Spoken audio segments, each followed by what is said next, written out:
जीवन में जो भी करें पूरे समर्पण के साथ करें। प्रेम करें तो मीरा की तरह, प्रतीक्षा करें तो सबरी की तरह, भक्ति करें तो हनुमान की तरह, शिष्य बने तो अर्जुन की तरह, और मित्र बने तो श्री कृष्ण की तरह। जय श्री कृष्ण। दोस्तों, स्वागत है आप सभी का 5 प्रेरणाएं नामक सीरीज में। आज हम श्री कृष्ण के जीवन पथ की वो 5 प्रेरणाएं जानेंगे जो हमें अपने जीवन में धारण करनी चाहिए। पहली प्रेरणा है सकारात्मक सोच, पॉजिटिव थिंकिंग। कहते हैं कि महाभारत युद्ध से जस्ट पहले श्री कृष्ण की कर्ण से सौजन्य भेंट हुई तो श्री कृष्ण कर्ण से बोले, हे अंगराज, तुम इतने महान योद्धा हो तो अधर्म का साथ क्यों देते हो? पांडव तुम्हारे भाई हैं, उनका साथ दो और सम्मान का पात्र बनो।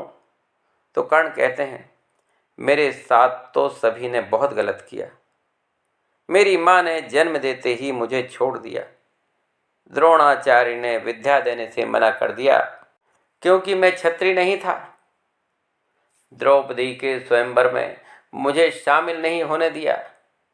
पूरा जीवन मुझे अपमान का घूंट पीना पड़ा। मेरा कसूर क्या था? तो श्री कृष्ण जो जवाब देते हैं उस पर ध्यान दीजिए। श्री कृष्ण कहते हैं, हे अंगराज, इतनी नकारात्मकता धारण मत करो। मुझे देखो, मेरा तो जन्म ही कारागार में हुआ। जीवन की शुरुआत में माता पिता छूटे, फिर जो माता पिता मिले, नंद बाबा और यशोदा मैया, वो भी छूटे। राधा छूटी, गोकुल छूटा, मथुरा छूटा, लेकिन जो नहीं छूटी वो है मेरी सकारात्मक सोच। दोस्तों, जिंदगी में जब सब कुछ छूटता रहे तो कैसे अपने आप को पॉजिटिव रखते हुए मुस्कुराते रहना है, ये सिखाते हैं भगवान श्री कृष्ण।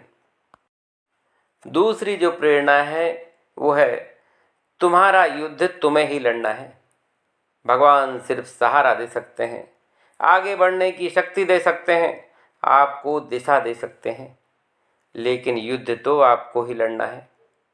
महाभारत की घटना है, युद्ध शुरू होने से पहले दुर्योधन और अर्जुन दोनों ही श्री कृष्ण से मदद मांगने गए।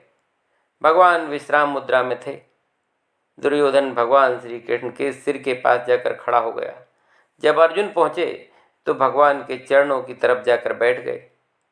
जब भगवान की नींद खुली तो उन्होंने पहले अर्जुन को देखा और बोले, क्या मांगना चाहते हो? तो अर्जुन के कुछ भी बोलने से पहले ही दुर्योधन ने कहा, पहले मैं आया था, पहले मैं मांगूंगा। ध्यान दीजिए दोस्तों, दुर्योधन शरण में नहीं आया था, वह तो सिर्फ अपने लाभ के लिए उपस्थित हुआ था। अर्जुन ने भगवान को मांगा और दुर्योधन भगवान की सारी सेना पाकर संतुष्ट हुआ।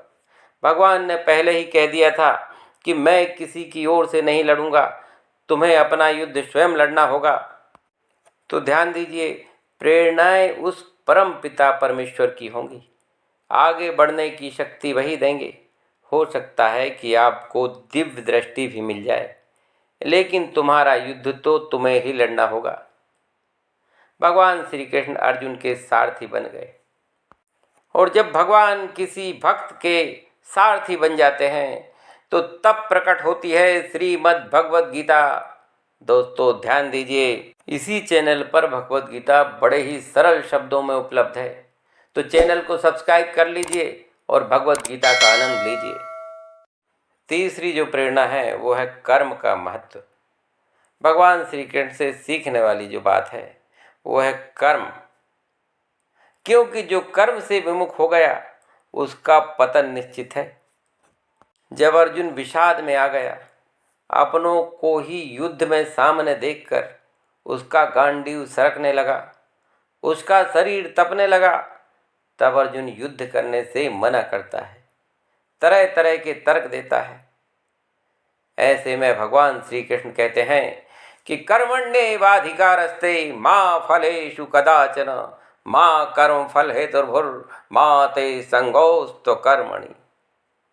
तुम कर्म पर ध्यान दो, फल की चिंता मत करो, वो मुझ पर छोड़ दो।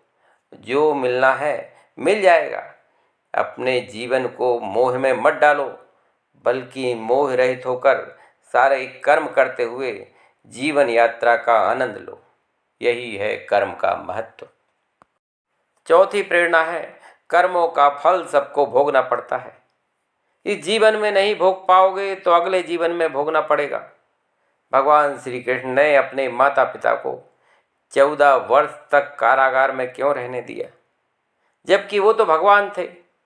कंस का वध करके जब भगवान श्री कृष्ण अपने माता पिता को कारागार से मुक्त कराने पहुँचे तो यही प्रश्न माता देवकी ने भगवान श्री कृष्ण से कहा कि बेटा, तुम तो भगवान हो, तुम्हारे पास तो इतनी असीम शक्तियां हैं, फिर हमें कारागार में इतना इंतजार क्यों करवाया। तो भगवान श्री कृष्ण कहते हैं, हे माते, क्षमा करें, क्या आपने मुझे 14 वर्ष का वनवास नहीं दिया था। तो देवकी ने आश्चर्य से पूछा, वो कैसे संभव है। तब भगवान ने याद दिलाया कि पिछले जन्म में आप मेरी माता कैकेयी थीं। तब देवकी ने प्रश्न किया, तो फिर कौशल्या का क्या हुआ। तब भगवान श्री कृष्ण ने कहा, इस जन्म में वही तो मेरी माता यशोदा है। 14 साल तक जिन्हें अपने पुत्र से दूर रहना पड़ा, वही प्यार उन्हें इस जन्म में मिला। कहने का तात्पर्य है कि हर प्राणी को अपने कर्मों का फल अवश्य मिलेगा। पांचवी प्रेरणा है, वह है प्रहारवाद में प्रार्थना पहले।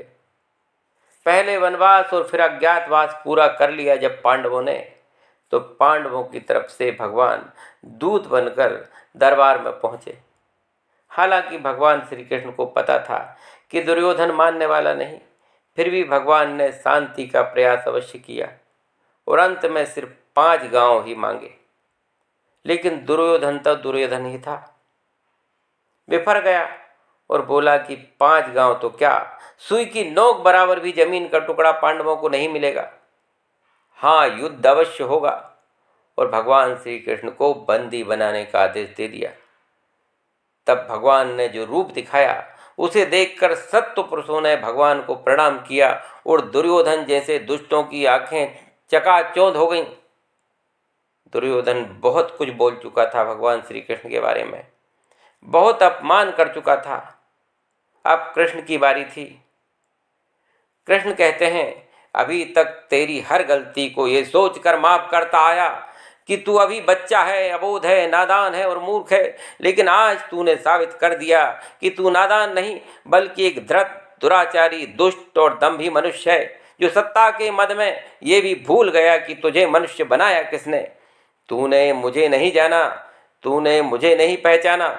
आज अपनी आंखें खोल और जान, मैं वो हूँ जिसके प्रेम के लिए सारा संसार तरसता है, जिसके क्रोध से सारा ब्रह्मांड कांपता है। मैं जन्म हूँ, मैं ही मृत्यु हूँ, मैं अनादि हूँ, इसलिए मैं हमेशा था, मैं हूँ और सदैव रहूँगा। लेकिन याद रख दुर्योधन, तेरे काल का मूल मैं रहूँगा। जय श्री कृष्ण।